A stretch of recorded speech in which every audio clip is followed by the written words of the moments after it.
can you tell me what your first car was? Well, the first car that I ever drove in as my own, Yes.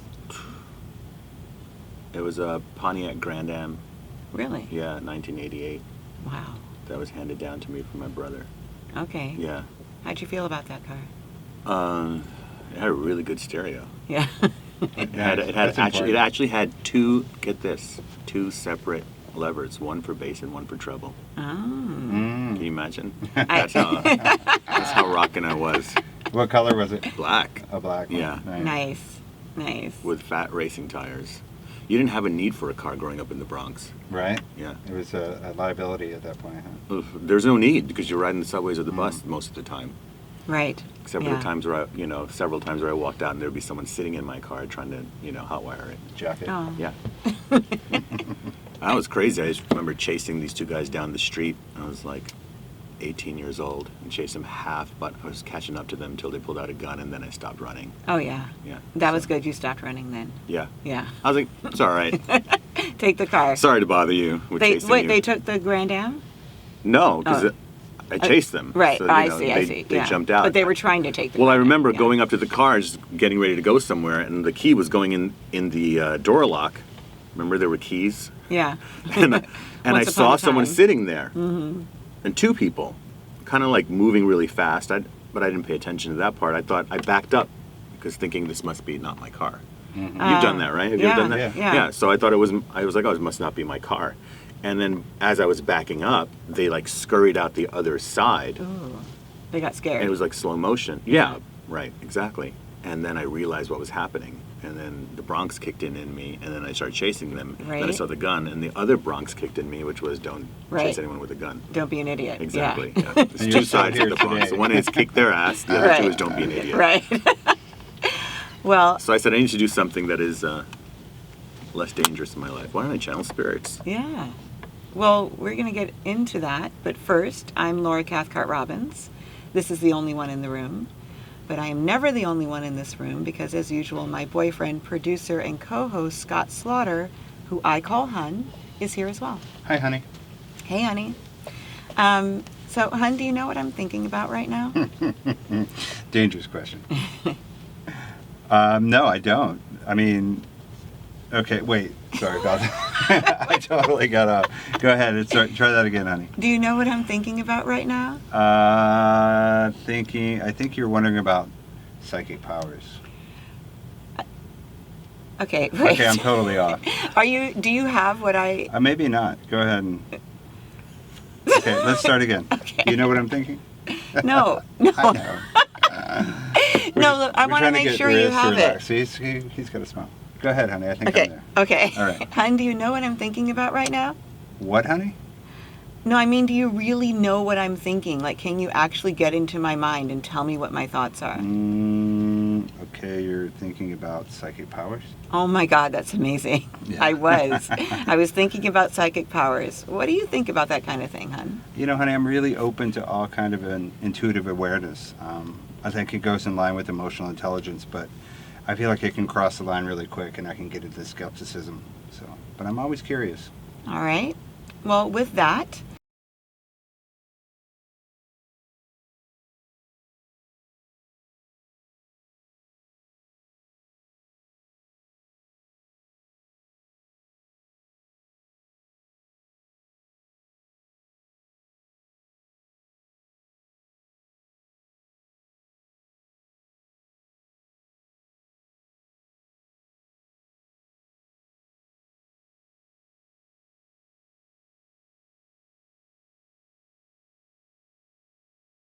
I'm going to introduce today's guest.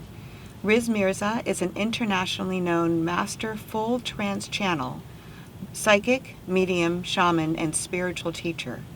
A powerful and loving guide, Riz helps people transform, reprogram themselves, and heal through one-on-one transformational sessions and advanced metaphysical communication through his weekly trance channeling Circle of Light gatherings, phone sessions, and group special events. A naturally born and gifted metaphysician, Riz also helps amplify the techniques of professional healers, shamans, artists, psychologists, therapists, and addiction counselors for stronger connection and success for their clients. He co-leads and operates an intimate, private healing center with his wife, Oraya, is that all right? Mhm. Oraya That's Mirza, right. in beautiful Malibu, and hosts yearly retreats to India, Egypt, Ireland, Japan, and Costa Rica. I want to go. I know, All right, right? let's go. Welcome, Liz. Thank you Yeah. so much. Thank you for Great to have having you. me. Always. That's awesome. So we want to hear all about that, but first I want to see if you can finish this sentence for me. I was the only blank in the room. I was the only trance channel in the room. Yeah. Great. And you are right now. You know, it's funny. Someone was saying, my assistant, Erica, who's been with me for several years, she was, arranging some things for me with a particular person over the years. Like, I think it's someone we bought candles from. Mhm. Anyway. And she was having a conversation with him, and he's like, what do you guys, I've been selling you guys these candles for years. What do you guys use them for? She's like, oh, Riz is a trance channel. He's like, Riz? The guy that I met a few times? She's like, yes. He's like, no way. She's like, yes. Don't you, like, a lot of people know him. Everybody knows that in LA. He's like, I would never, ever sit in front of Riz and think that. That's so funny. And then she's like, why? Mm-hmm. He's like, because he's so masculine. And she's like, what does that have to do with anything? Oh. And he's like, well, is he on hormones? And she's like, what are you talking about? He's like, he was a woman? Oh my gosh. Trans channel. Got it. It is the Got it. It is the Trans climate. channel. I get it. Yeah. And my book He's so editor, Julie, masculine. wrote this like press release, and she wrote trans instead of trance. And last night I corrected her. I was like, she's like, is everything okay with the press release? I was like, yeah, except for one thing. It's trance. But I'm sure that exists. Yes. But they'll have to say they're a trans channel. Yeah. Which is fine. Oh, we'll have to ask Dilo about that. Oh, yeah. We'll have to When we answer talk the to him. question. Did you say Dila? Yeah. Indian girl? Boy. Excuse Yeah. me. Yes. Yeah. Well, I knew her when she was kind of in between. Oh, really? Oh, yeah. Back in New York. Yeah. Oh, that's Yeah. so funny. Sure. Yeah. Well, he was on the show. He was a Oh, guest. that's great. And he has a show right now called To Tea or Not to Tea. Shout out to Dilo. by To the way. testosterone or Right, not. Yeah. right. Shout out to Dilo. So Mhm. we're actually going to go see it in a couple of weeks. Yeah, I But- used to see Dio do slam poetry back in, I'm Yes. talking 20 years ago. Yeah. He yeah. gave us a. I didn't know he was trans man. No. Yeah. That's great. He gave Awesome. us a He always lesson was. on the language. Mm-hmm. Sure. A really kind, gentle lesson on. So, but trance did not come up. Oh, he's got during so the- much love. Tell him Yeah. I said hello. Oh, I don't know Yeah. if he I remembers definitely me. will. For real. This is back in the day when I was playing music. I'm And sure he'll so- remember. Yeah. Before we begin, Yeah. I have to thank, speaking of friends, my longtime friend Desiree Kiva Powell for putting us together. And Des is like one of my absolute best friends. I'm actually going to have lunch with her right after Really? Okay. today. Her and Tamika Foster Raymond, who's another friend of the show. But she's also, she is a really, like Desiree wants to be like a low-key producer on this show. She's always looking for great guests for us. She's correcting things in my language afterward. Well, she's very perceptive. And I yes, feel that yes. she looks into what the essence of something is. She really gets does. it. Mhm. Yeah, yeah. And she speaks so highly of you. She just says you're so amazing. And I was just thrilled when she gave me your name. I'm like, oh yeah, I want him. Oh, great. I'm Thank coming you. after him. Thank you. All right. Well, let's talk about it. Yes. Let's dive in. So you spoke about the Bronx, but were you born in Harlem or were you? I was born in Harlem, raised Yeah. in the Bronx. My parents immigrated from India. Okay. And then I spent 2 months, a year of my, I lived in India as a child for a little while, but then I spent 2 months a year in India. Oh, you the did? rest of I my didn't know life. that. Oh yeah, I speak Hindi fluently and Okay. really connected to that part of me. Right. Yeah. Right. When you and I spoke, you told me about what I think was your first psychic experience, and you were 7. So I was 7 years old, Yeah. and I was in New York City, and my mom, like any normal mom in New York City, who takes the little kid along with her if she's going to visit a girlfriend, and we didn't say girlfriends then, we said aunties. Right. There's always it's It's- very Indian. It's very to say my well, no, it's auntie. cultural. It's black culture. It's too. also, except you say yeah. auntie before the name, we say Right. then auntie after the name. Yes, yes.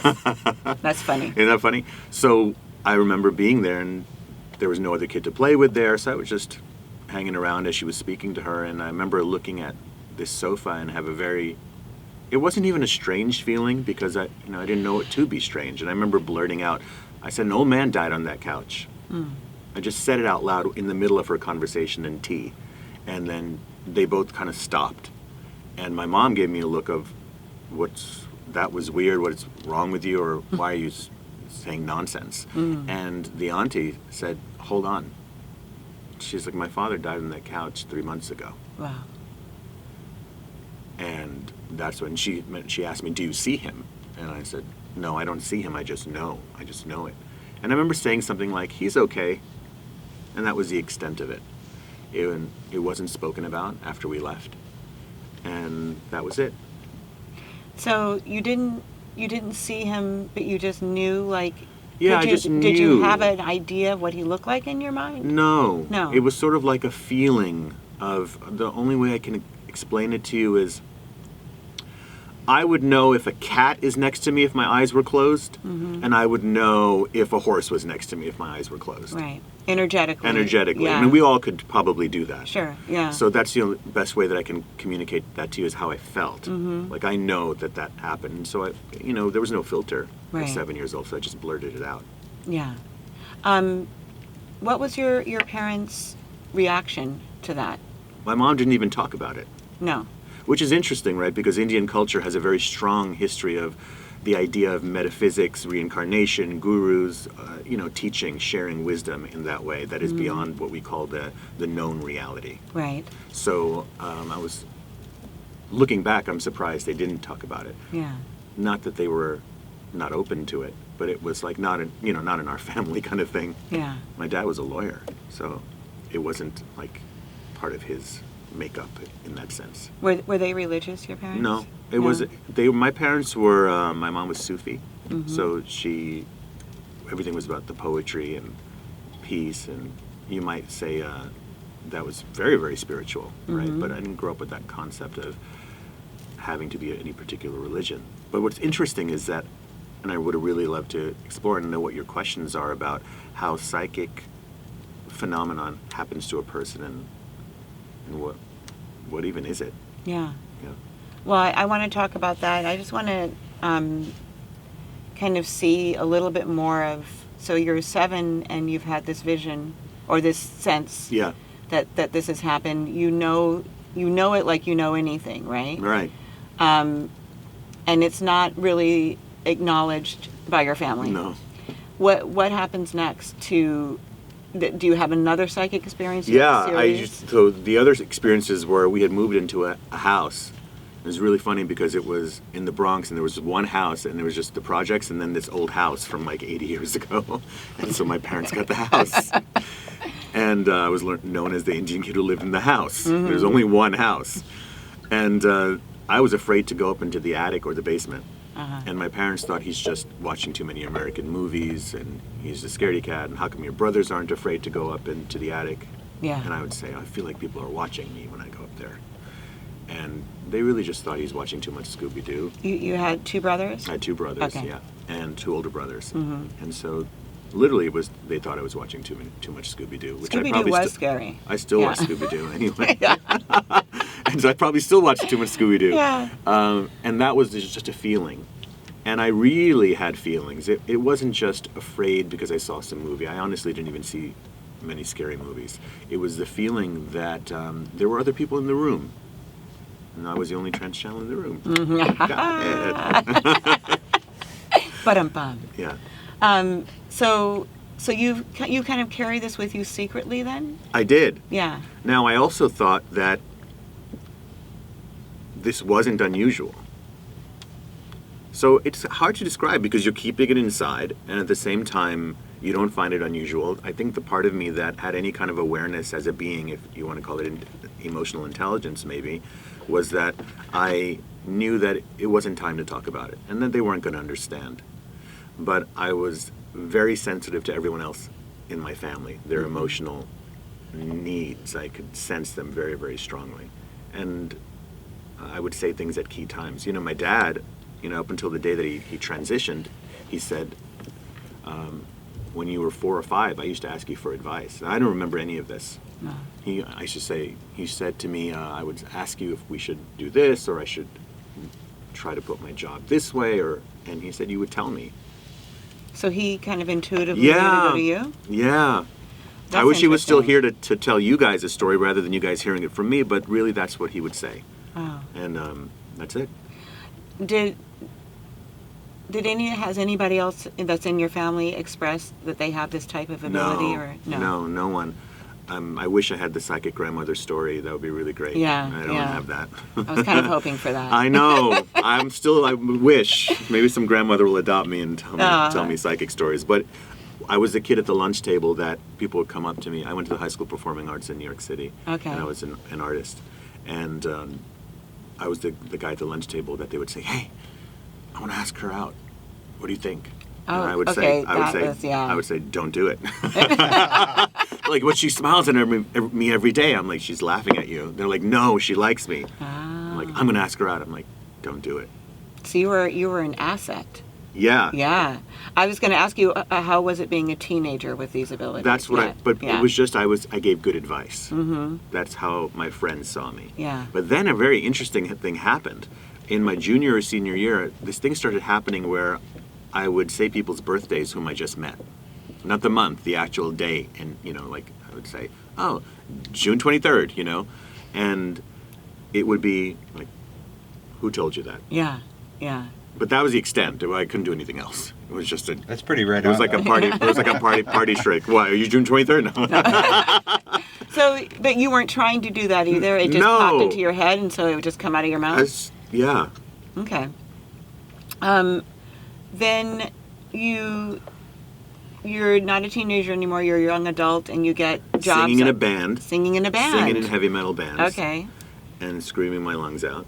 And so are you now aware that you have these abilities that other people don't have? 100. I mean, obviously, yeah. Right, Yeah, but sure. now you're not thinking about doing anything with that as a career at this point, right? Oh, I'm sorry. Yeah. You meant now then. Yeah, Okay. now then. No, no. It's like, do you know that you're a psychic channel right now? I am. No, in your early 20s or No Yeah. way, not at all. No? No. My mom passed away. I have to say this story because how the channeling or the ability opened up, and a lot of things for most of us open up through traumatic experiences, simply put. And my mom passing away or being sick for several years when I was 18, 19, and then passing away, I would say that great pain that one experiences often blows open some channel within you. You either will destroy yourself through trauma or you will rebirth yourself through trauma. Sometimes it's in that order, right? Yeah. You have to die a million deaths and then rebirth yourself. And some people just stay in it for the rest of their lives. And for me, my artistic sensibility, which was, I always felt that I was channeling. So most people, when we use the word channeling, when we talk about a psychic medium, it suddenly ends in that it suddenly goes into this sphere of a mysticism and spookiness, or that's not real, or whatever. But a Wall Street person, she could say to another person, "I totally channeled that deal," and the other person will go, "Yep." And the understanding is you were in the zone. Right. The understanding is that something greater took over and flowed through you and landed exactly where it was supposed to land. You guys, I'm sure you have episodes here that you do where one of you or both of you go into some zone and you don't even remember what you said. Yeah. And then later you're like, that was an amazing episode. Maybe you didn't even have any notes to look at. And it flowed. Yeah. So and baseball players channeling the home run, all of that place of being in the zone. When it comes to a person who calls himself a channel, what they are doing is they're opening themselves up to what I call universal intelligence. And every culture, doesn't matter what background you're from, what ethnicity you are, if you go kind of pre-religion or institutions, you'll find that the references to spirit guides or ancestors or the universe or higher knowledge exists, and little references that you're not alone. Yeah. In fact, it's even in religion where they'll say guardian angels. So the language has changed and it's kind of narrowed due to institutionalized movements, right? Because it's either this way or it's wrong. Right. But what I'm finding more and more is that 15 years ago, when I really stepped into this work, the demographic of people who were coming to see me was different than it is now. Now it's wide. I mean, you name the profession, the age, or the ethnicity, and they come. It's more widely accepted now. Yeah. But what you were saying is that your mother's transition blew open this channel for you. Yes. And that's when you started to believe in or hone or own your own psychic abilities? So it's going to be a really interesting twist and turning to the conversation of the story of this all, because I was always in meditation throughout my life. So I studied it powerfully even as a young kid, and discovered that myself.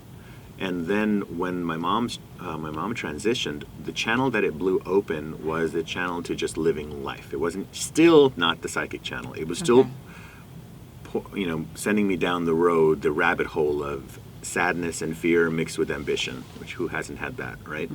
And you're 20 years old or 19 years old, and my family split. No one could really cohesively function anymore, and I would live the proverbial struggling artist life in New York City.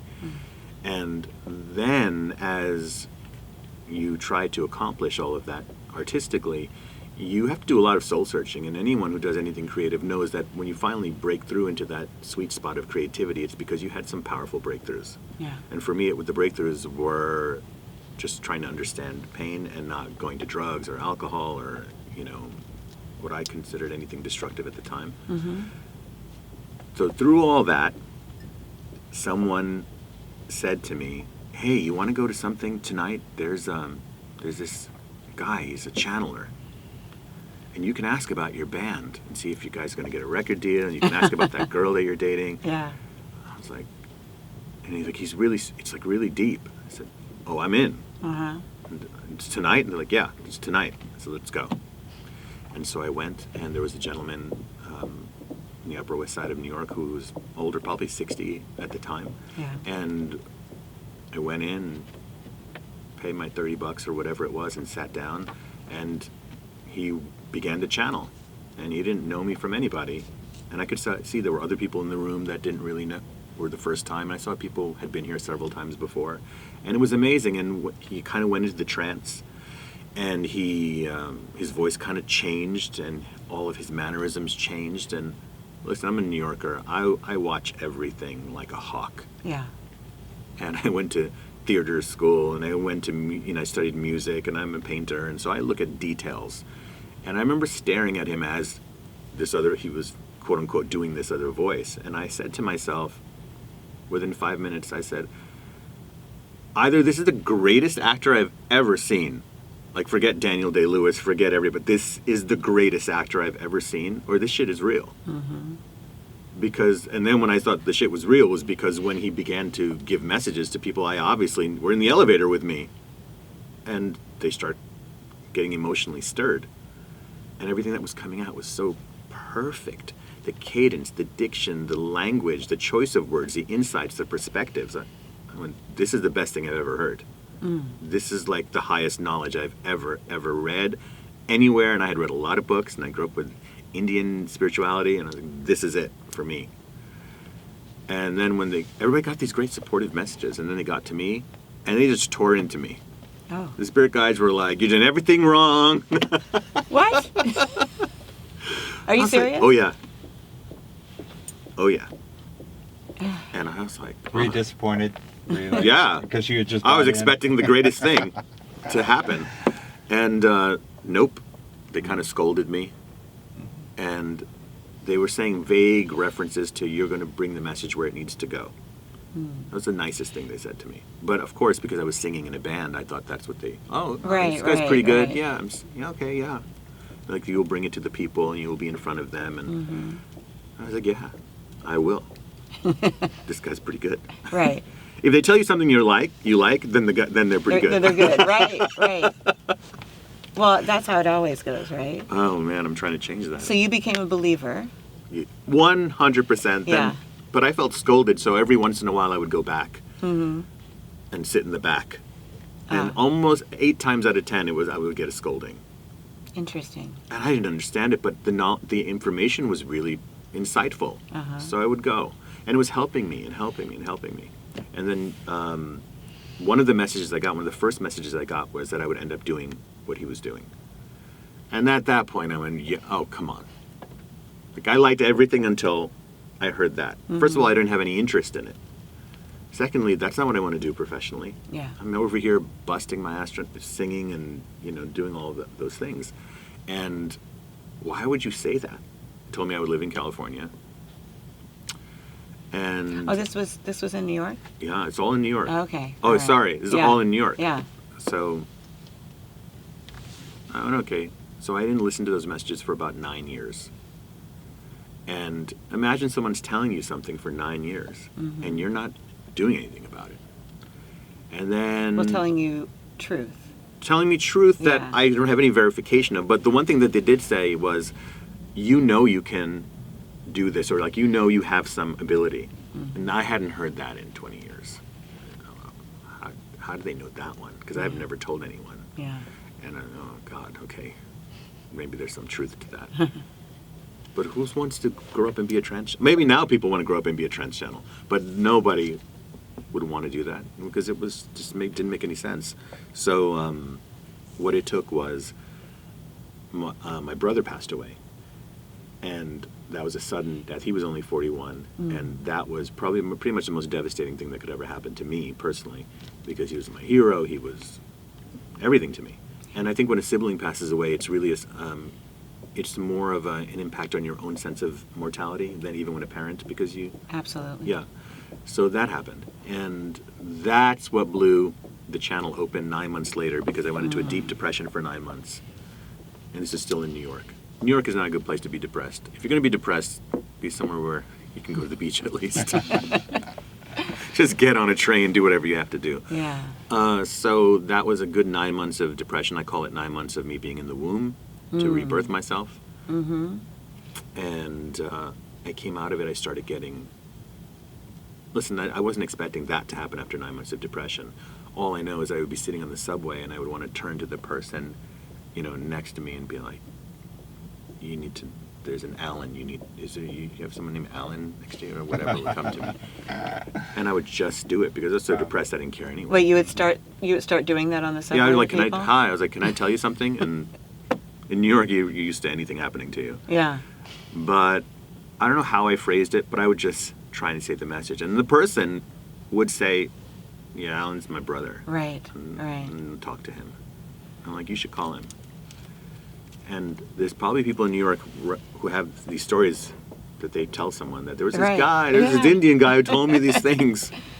It makes it even better that you're an Indian guy because it makes it sound really, Right. So it's now bubbling out of you, kind of, right? Yes. You've had this second channel blow, or Yes.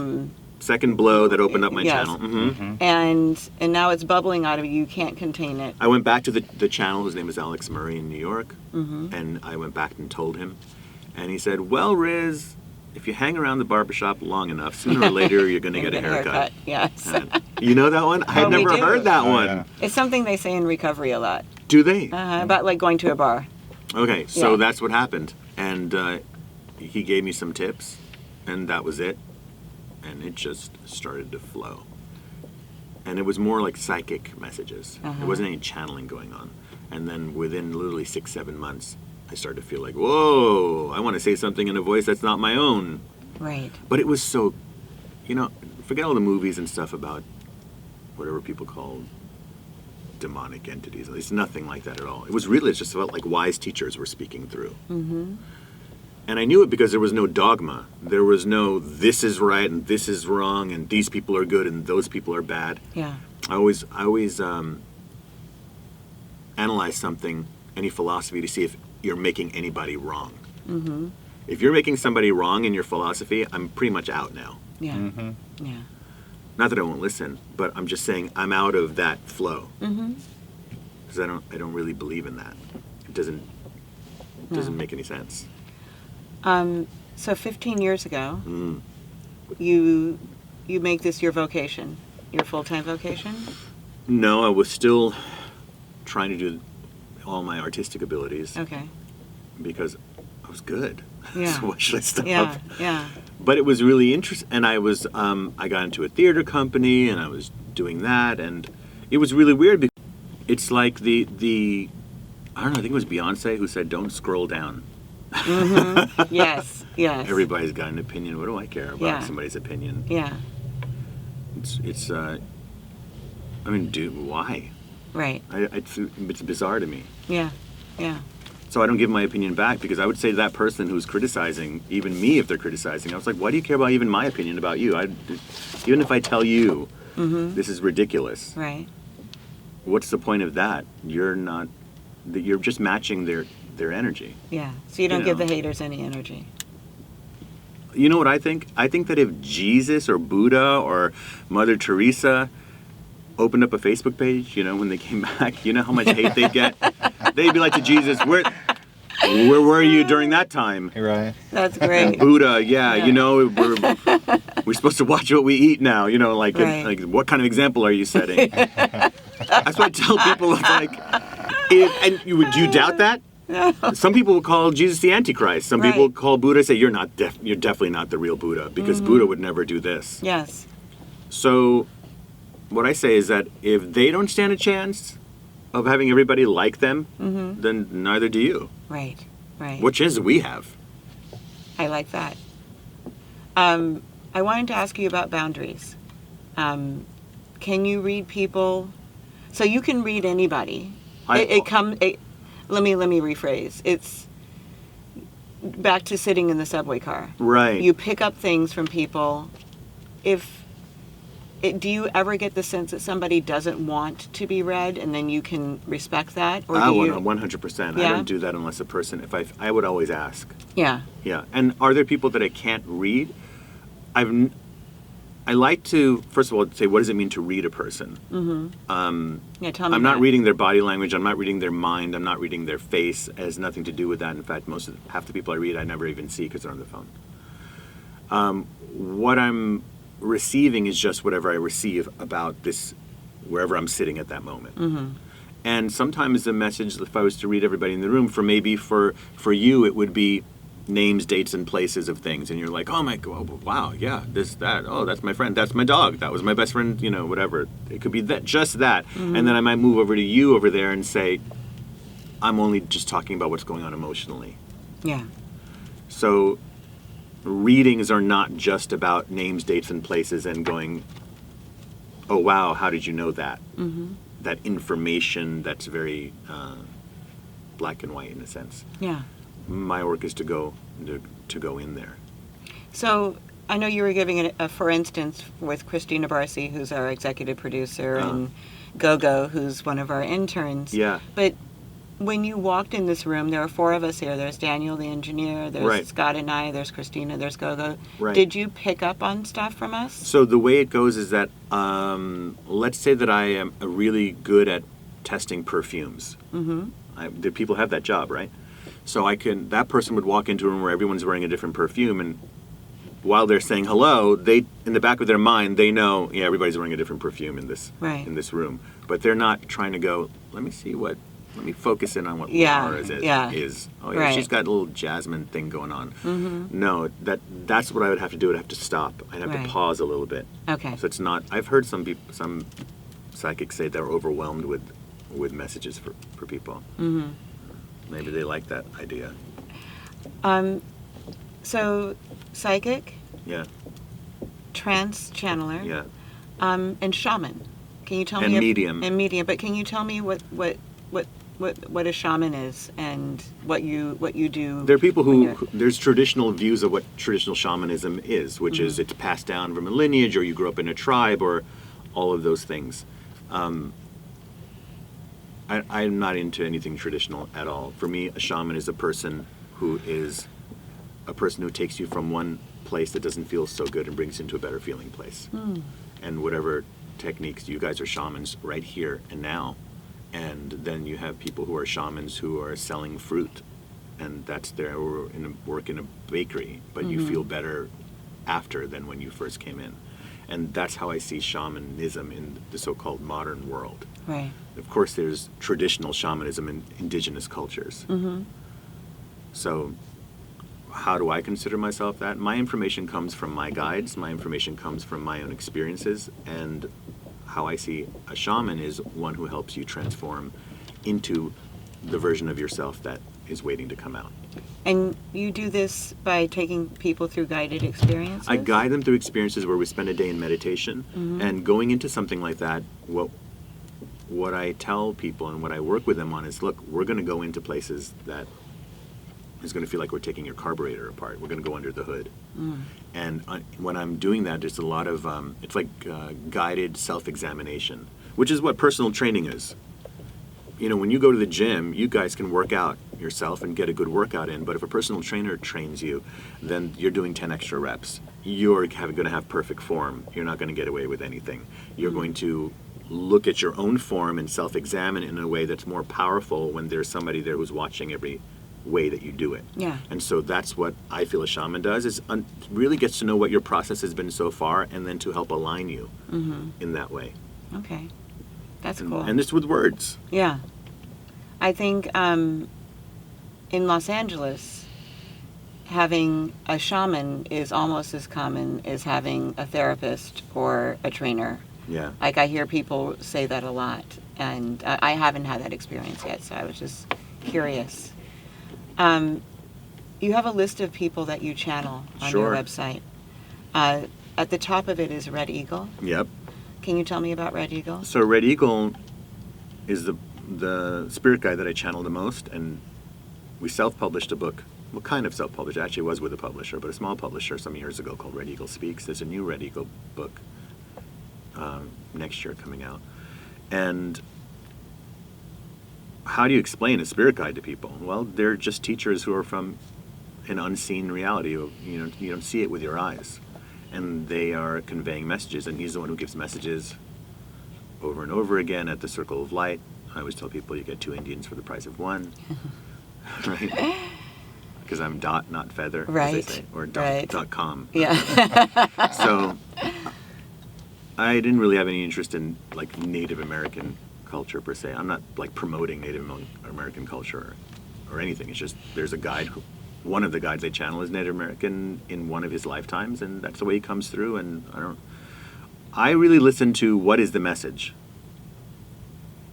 I don't care if it was a chipmunk coming through me. I'm interested in the message. I'm not really interested in the messenger as much. If what I'm listening to has power, insight, sensitivity, love, and clarity, and is stretching me as well, I'm very interested in that. I'm interested in that in all the art I like. I'm interested in the music that I like. I'm interested in people that I speak to. I'm interested in observing that. So I do not separate this thing that was not separate from our indigenous culture, which was, there was always some shaman in whatever tribe, whether you're in Ireland or it's Celtic tradition or it's African, or there's always somebody. So now we're here in LA, and they're everywhere. Yeah. It's really you awakening to that. I don't put it in the category of just is a healer in a very traditional garb in a traditional setting doing that. Yeah. You could be a shaman on the subways in New York City. Sure. Or at the mall in Minneapolis, wherever. So let's say I'm interested in working or having you channel someone for me. And there's a whole menu, like I said. There's you can't order off that menu. Well, that's what I was going to ask you. No, I don't channel one-on-one. It's not like you go, okay, I'd like to order me one of those Thomas Edisons. Right. Then throw in a little bit of yeah. Well, whatever, can I just read a few of the names that are on here? There's Elijah. That's the prophet. Yes. Elijah. Isaiah, Emmanuel, Thomas Jefferson, Serapis Bey. Serapis Bey is part of the Great White Brotherhood, is that correct? I have no idea. Okay. I think because so. even if we say what the Great White Brotherhood is, who came up with that? Yeah, I don't know what that means. No. No, all in Serapis Bey was Atlantean. Okay. All right. Let's see, there's Hippocrates. Yes. Merlin. Yes. I thought that was really interesting. Let's pause there for a moment. Yeah. Because I want to take a please. moment there. Someone had once asked me, how can you channel Merlin that's a character in the story? Oh. And I go, we could say some really controversial stuff right now about books you read that you believe if those people were real, right? Because you could say, well, what about Joseph? Or what about, Right. aren't those characters in a book? Oh, no, that's real. Hey, I'm never going to debate religion with anyone. That is not a good road to go down. But I'm just going to say that what I want people to consider is that if you're going to have an open mind, that there's more to this reality than what you just see right now. And quantum physics is actually starting to tell us that. There's more to what we don't physically see with our eyes than what we see. Right.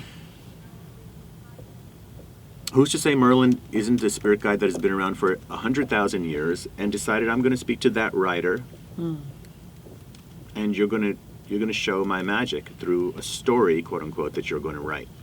And that story is going to convey a feeling, an archetype, and a message that's going to be imitated for thousands of years, from Gandalf and Lord of the Rings to Dumbledore and Harry Potter. But that archetype is going to be a strong archetype, and it's going to come from me, the original, which is we call Merlin. Right. And so Merlin comes through me and speaks about the magic of life and understanding that. Yeah. So I believe that authors that really create definitive works are channels. Okay. I feel like that. So then, there's some more. There's Phineas. There's Agamemnon, Demetrius, Jeremiah, Archangel Gabriel, Thomas Edison, King Arthur, and the Echelon. So that was actually going to be my question to you: is do I come to you and say I really like to speak to King Arthur?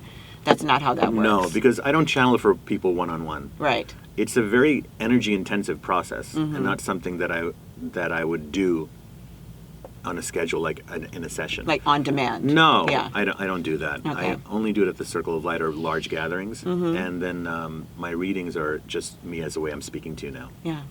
I didn't see any women on your list. Do you not channel women? I do. You do. Yeah. See, women, right? It's interesting because I have channeled female guides, but they come out with a female voice and it kind of freaks people out. I'm like, as if what I'm doing is not freaking you out enough, now I will channel a female. Because what happens is that you just start looking at what you think is the theatrics of it. Right. And then you're just staring at the channeler going, this is really cool, or this is weird, and oh, that was really like a woman. Like, this is not the point of it, is not that. Right. So there have been times I've channeled guides who didn't say their name, but I personally know it was a female guide. So, but in circles, I have channeled Kuan Yin. I don't know if you know the goddess Kuan Yin and the goddess Tara. Those are two female energies that I have channeled. What the goddess is in what? Kuan Yin is an Asian goddess, okay. and then Tara also goes from South Asian to East Asian. Okay. So she's mentioned in Buddhist and Indian as well. And then there are spirit guides who are just named John. It's not about the famous names, because I could put another list of names that you would just go, oh, and who is John? Right. Oh, and who is whatever name? We put those on the website because in the community of trance channeling, and I don't know if you guys know how far back this goes in modern quote-unquote times, but there is a community of channelers, and there has been for many years a magazine called the Sedona Journal, which only prints channeled material. There's some of the greatest channel material that ever was conveyed was through Jane Roberts, who wrote the Seth material. I mean, she didn't write it, she channeled. Have you guys ever heard of Seth? No. So this is in the archives of Yale. And every psychologist and a lot of forward thinkers, from Deepak Chopra to Marianne Williamson to people that you guys know and admire, are huge students of the Seth material, which was a woman named Jane Roberts in upstate New York who did channeling circles just like I do and channeled all of this material. Interesting. In fact, the whole law of attraction comes from Seth. Oh. It's all channeled, 100% trance channeled. Jane Roberts even drank beer and smoked as she channeled. Really? So you should really look up Jane Roberts because, in my opinion, she is actually the godmother of all New Age thought and self-help that you find. Interesting. All of it. I think Scott's looking her up right now. Oh no, I'm just taking notes Okay. so I can look her up later. Yeah. Everything. There isn't a Yeah. person, especially in the 70s and 80s, all those great authors who came out, Yeah. from, Wayne Dyer and all of those people. all of them studied the Seth material. Mm-hmm. So tell me, what's been the most surprising thing about doing what you do with people? What is taking you aback? How sweet everybody actually is at their core. Mm. That's nice. Because they didn't know that. Yeah. And I don't think they knew it. Mm-hmm. I only knew it because I just had, life had to. People say, well, how do you do what you do? I say, I just had to die 10 million times Yeah. in 10 billion pieces and put myself back together. That's why Yeah. I know what the hell I'm talking about. Mm. So you don't even know, because most people come to me and they say, there's just something missing. Yeah. Yeah. They come with a list, Mhm. but underneath that list is there's something missing. Yeah. It could be the divorce. It could be I really got what I wanted and now I don't know what to do with it, or I never got what I wanted, or 3 people in my family died, or my son just got shot and my life is over. Yeah. Or people who have been in recovery will come. Or people who have just been studying very cerebral ways of decoding stuff like, and really good programs out there like Landmark and all of these different things, but they tend to be more cerebral, and they're like, I need something soulful. Yeah. I don't come from let's just put crystals on you and and I love crystals. My house is full of crystals, all of those things. I really come from, there's no, it's interesting, right? Because I channel spirit guides. I was about to say there's nothing really wild that I do. I don't Yeah. consider it wild. Yeah. I Well, don't. Because you're just doing it. I'm just doing it. You mentioned your work in addiction. Yeah. Can you tell me a little bit about that? So I've had probably a good 25% of the people who come to see me and have come to see me have been hardcore addicts, and I mean substance abuse. And either they've done 12-step programs, or some of them didn't want to do 12-step programs. I always tell people, you should always go to one of those programs, because I can't see you every day. You can go to a meeting every day, right? And there's a different type of energy that you can speak with other people. Yeah. But when you're coming to me, I'm only here to understand help you understand how to still the mind. And that's what I'm here. I'm also here to help you understand, at that point, beyond the psychic, quote unquote, psychic work. After a while, there's just so many past lives you can tell a person, and great psychic information you can tell a person. And that's where I go beyond that. I'm interested in what makes people tick. I'm interested in what strengths are, and where you approach yourself as a spiritual being. Yeah. That you're, and one of the things I talk about with people is, what have you made your God? So they'll say, I'll say, what's your God? They'll go, love. Love is my God, and compassion is my.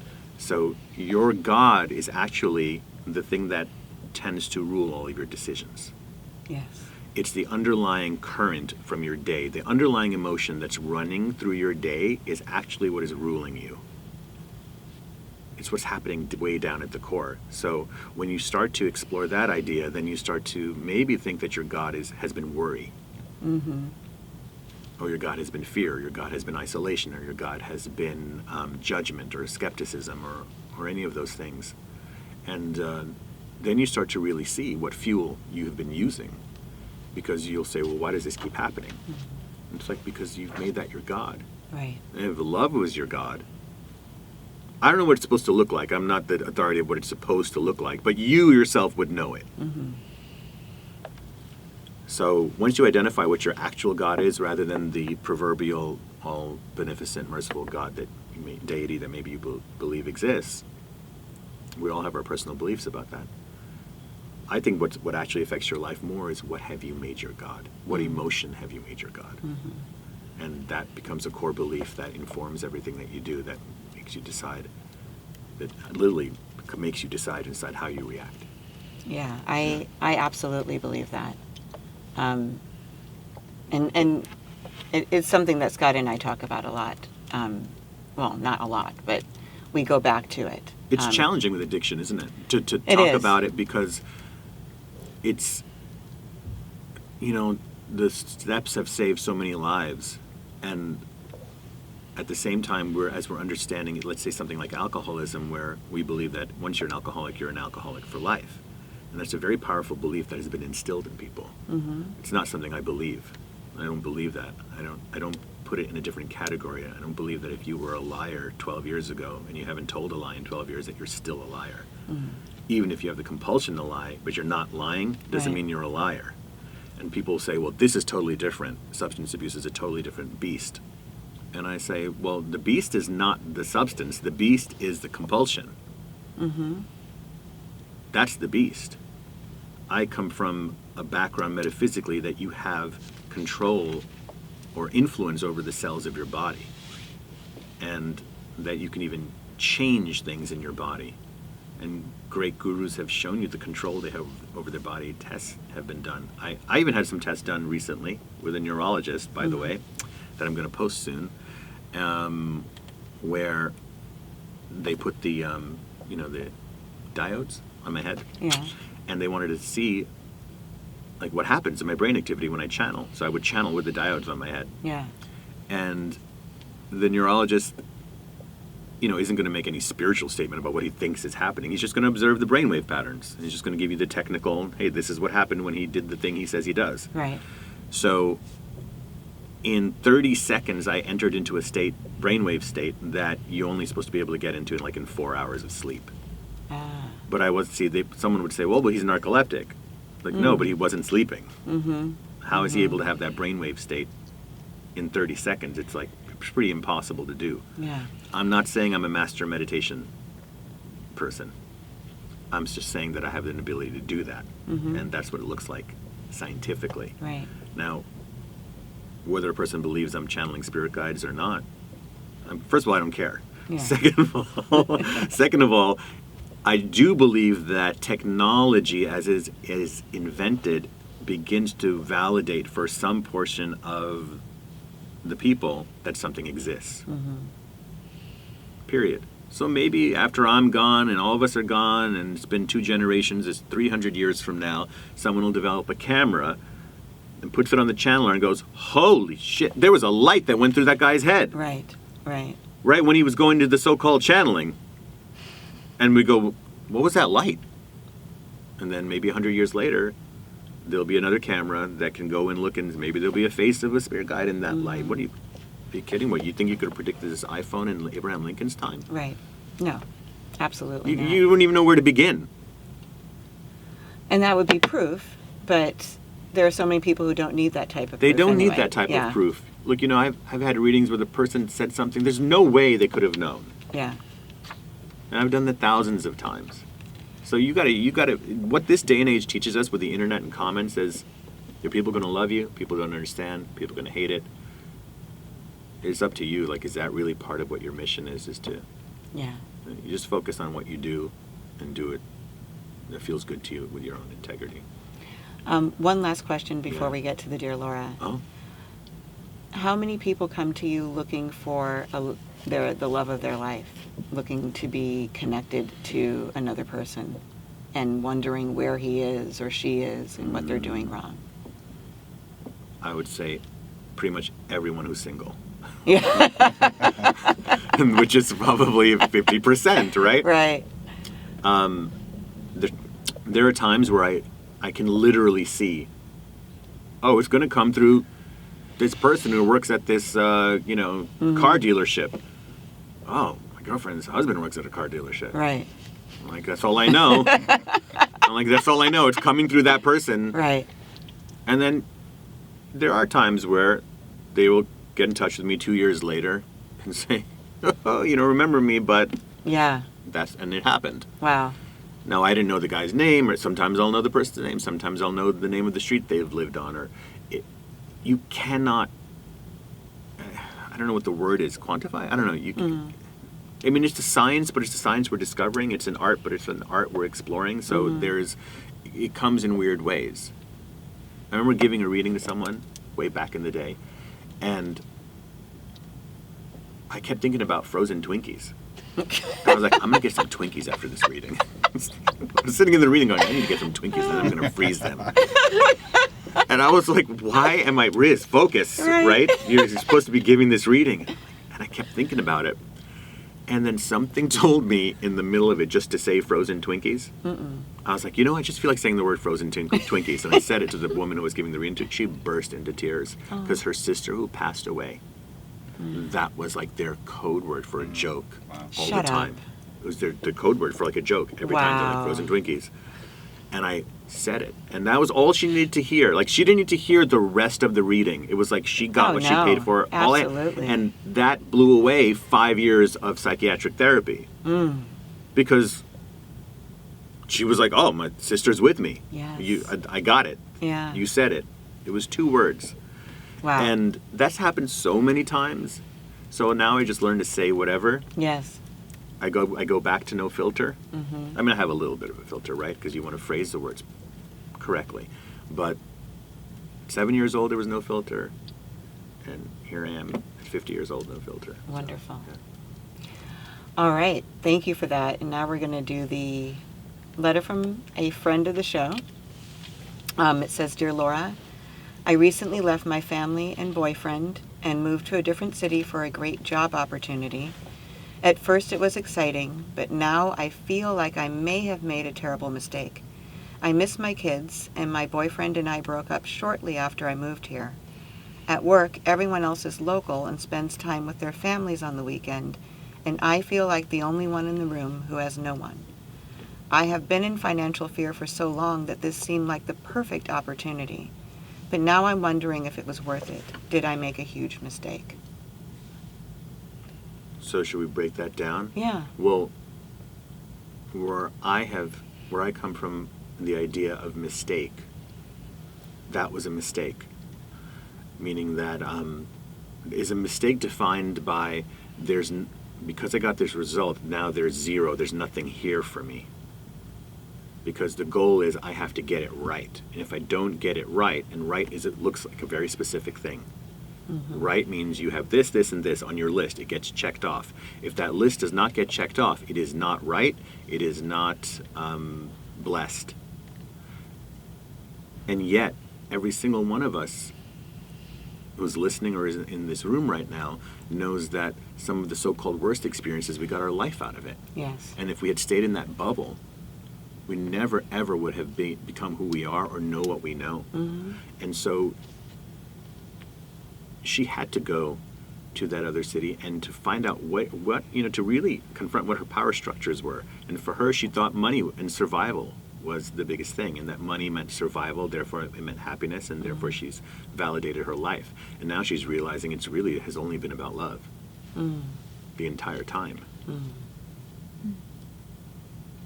So was it worth it to realize that everything is about love? Absolutely. Yeah. Mm-hmm. Everything's worth it. Yeah. To realize it's about love. People do everything for love. Mm-hmm. So no, it was not a mistake. Yes. Up to you to decide if it was worth it, if you bring it full circle, to know that kind of abundance of love in your life were you actually receiving it? Yeah. Receiving is way different than allowing. I can allow you to hug me. It doesn't mean I received your hug. Yeah. So I don't believe in allowing. Right. Allowing still represents tension. I'm allowing it, therefore there's this resistive force that I am now going to let those guards down. Yep. But it doesn't mean I received it. Plenty of people have told you they love you, you didn't receive it. And you have told people you love them and they didn't receive it. So for her, this is about what she has been, what she's going to now be open to receiving. Right. And to know that it was always there. People go, I don't want to make a fear-based choice. Well, don't make a fear-dominated choice. That's true. You may always have fear. I think that probably a fireman or a person who goes in a rescue person has fear going in. They're like, I would rather not do this. Right. But I want to because my commitment to what I'm going to do here is greater than my fear. Yeah. Yeah. So I would ask her about that. What do you have to say about it? I really like everything you just said, and There's a friend of mine that says there is no wrong or right, there's only left or right, and each way you're going to have an experience you need to have. Mm-hmm. That's kind of what I was thinking. Then you're just constantly in just punishment. You're in just punishment. Right. Punishment and correct. And now you're perpetuating probably the cycle that was taught to you or shown to you growing up. Yeah. Yeah. So, not fear-dominated choices, but it's okay to make decisions with some fear in them because it'd be difficult to not have fear when you're in a position like that, or any position. Or how about just Where commit something's at yourself stake. Yeah. to a new way of being, which is I am always going to, and I'm interested in discovering the magic that is hidden in all situations. In some situations, the magic is not even hidden, but some situations you're having a great time and there's even a deeper magic that was going on. So I say, I commit myself to by the way, this was from Merlin in a channeling. There you go. And he came to speak about magic. And I never ever forgot this. And I've just worked with it for so many years, is understanding the magic of the situation. Like if I go downstairs right now and my car is gone, I'm not going to be pissed. Really? No, why? It's magical? Or there's magic in it? There is. It's Yeah. what I decide. Yeah. Because if I say, well, the magic is maybe I'm going to have a great talk with the Uber driver on the way home. Right. Or maybe I'm going to go across the street to Bed Bath & Beyond and, get those towels I wanted. But what, am I going to ruin my day because the car got stolen? I already told you what I went through as a kid with cars. Yeah, Like, that's true. That's true. I didn't have to chase somebody with a gun for it. I'm good. Take the car. Like what? What a is good it after a while? attitude. When you freaking lost so much, Yeah. you're just walking around with gratitude and like you're awake and you start to just awaken more and more. Yeah. Yeah, I'm with that. Yeah. I'm absolutely with that. Thank you for that. And can you tell us, so you have, what's next for you? So what's next is I have my book. Yes, and that's coming out when? That'll be out probably in the summer of next year, the way it's going, right? Summer So 2020? Summer 2020. Okay. And really, it's just the circle of light every single week in Right. Malibu. And then there's my YouTube channel, which is called The Magical Life, which is just talks the way we're talking right now. And, Yes. and there's channeling on there as well. And now we're starting to bring the circle to different places. Like this Sunday, we're in West Hollywood at Aurea Yoga Studio, and kind of branching out a little bit more in that area, just to keep things moving along. Yeah. And there's a TV show that we're developing, Oh. which is going to be really fun, and it's going to have channeling, but it's also going to have humor and insight in it, and kind of follows. I don't want to say follows me around. Doesn't actually. It's really just going into the understanding of the mystical way of life, or understanding it more for yourself. And I think that's it. And of course, either my sister or my wife is later going to say, "How come you didn't say that thing?" Oh yeah, shit, that's tomorrow. Right. Well, if there's something else you think of, we can put it in the show notes But so that it can be listed on I'm there. easy to reach. rizmirza.com. You can just write to me, and we've talked from there. Are you, and on Instagram you are? Psychic Riz the Wiz. Psychic Riz the Wiz. Are you on Twitter? No. No, just Instagram? Can I tell you a Twitter story really quick? Please, yeah. So I was, doing my artistic career, and I was up north with an art mentor of mine, and we were doing a workshop up at Berkeley. Long story. That's part of my life, okay? And this is like 2006. And we were doing, trying to come up with a play about technology, and she's like, we're going to go meet this guy today. And I said, okay. She's like, yeah, he's got this he launched a company, and it's called Twitter. And I was like, what's that? He's like, you tweet like 26 characters. I was like, what's tweeting? She's like, you just put up, you say something on the internet. I was like, what? Like, what? And Facebook wasn't even out of colleges yet, okay? Yeah. And I remember going, what? What's the point of limiting? Like, what? Why? And then we went to this little office, and his name was Biz. And it was like, Biz, meet Riz. Riz, meet Biz. And we just sat down for like 3 hours. And he was talking about what Twitter would be. Yeah. He's like, and we noticed that when the Iraq skirmish was was getting heated up, we noticed he was showing us a map, this little map on the screen. And little did we know, right, what was going to happen. And it was this idea of this vision where literally most people were saying, what's the point? Right. Nobody wants that. I bet he didn't know that you could be a president and run the country on Twitter. Yeah. Exactly. Yeah. Right. Right. Yeah. That's crazy. All right. So, That's a great story. are you on Facebook? I am. Just Okay. Riz Mirza on Facebook and Okay. Psychic Riz Wiz on Instagram. Wonderful. This has been so informative and beautiful. Oh, and thank you. Just lovely.